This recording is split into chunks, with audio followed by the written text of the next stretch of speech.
A Tomás nunca le gustó demasiado el espacio.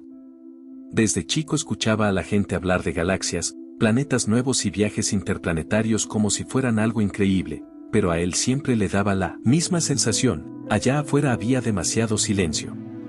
Igual terminó trabajando en una estación espacial porque en el año 2160 casi todos los trabajos importantes estaban fuera de la Tierra, y uno no podía elegir demasiado.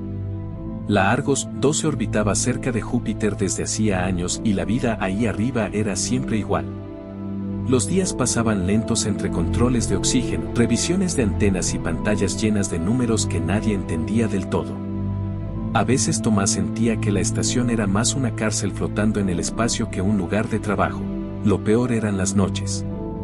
Aunque en realidad no existían las noches en el espacio, todos les decían así a las horas donde casi nadie hablaba y los pasillos quedaban vacíos. En esos momentos la estación hacía ruidos extraños, sonidos metálicos, golpes suaves dentro de las paredes o interferencias en las radios que duraban apenas unos segundos. Los más nuevos siempre se asustaban al principio, pero después terminaban acostumbrándose, o al menos eso intentaban. Una madrugada Tomás estaba solo en la sala de comunicaciones revisando unas antenas viejas mientras tomaba café frío.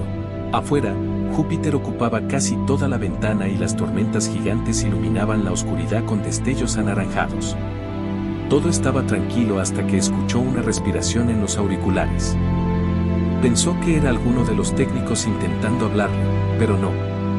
La respiración seguía ahí, lenta y cansada, como la de alguien que acababa de correr muchísimo. Tomás dejó la taza sobre la mesa. ¿Hola? Por unos segundos no pasó nada. Solo se escuchaba estática. Después una voz habló muy despacio. ¿Todavía siguen ahí? Tomás sintió un escalofrío que le recorrió todo el cuerpo. La voz sonaba rara, como distorsionada, pero seguía siendo humana. ¿Quién habla?, preguntó mirando la pantalla. La transmisión se cortó un momento y volvió enseguida acompañada de un ruido metálico horrible, como si algo estuviera arrastrándose dentro de una nave. No deberían estar tan cerca, dijo la voz antes de desaparecer. Tomás revisó rápido el origen de la señal y frunció el ceño.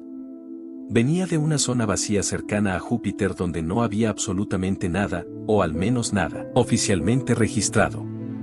Aunque todos en la Argos conocían las historias. Los pilotos le decían la sombra a esa parte del espacio porque varias naves habían desaparecido ahí durante los últimos años.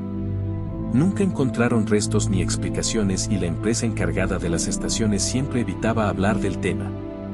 Algunos decían que eran tormentas magnéticas. Otros juraban haber visto cosas moviéndose afuera de sus ventanas mientras atravesaban la zona. Tomás nunca creyó demasiado en esas historias hasta esa noche. Pasó más de una hora intentando limpiar la señal y cuando finalmente logró escuchar el audio completo deseó no haberlo hecho.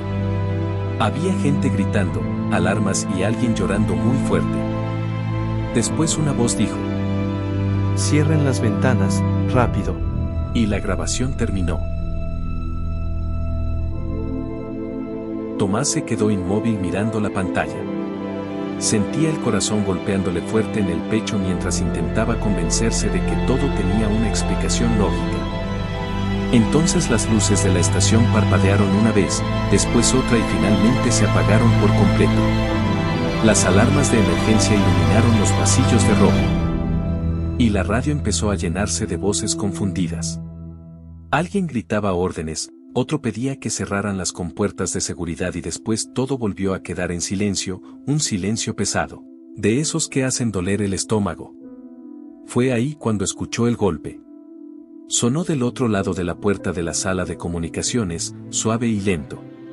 Tomás giró despacio y miró la cámara de seguridad del pasillo.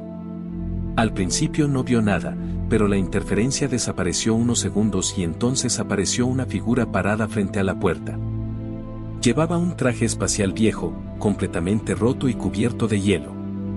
El visor negro ocultaba la cara, aunque eso ni siquiera era lo peor. Lo peor era que no se movía. Ni respiraba. Estaba ahí, quieto, mirando fijo hacia la cámara. Tomás sintió que le faltaba el aire. Y justo cuando estaba por activar la alarma de seguridad, otro golpe retumbó en la puerta.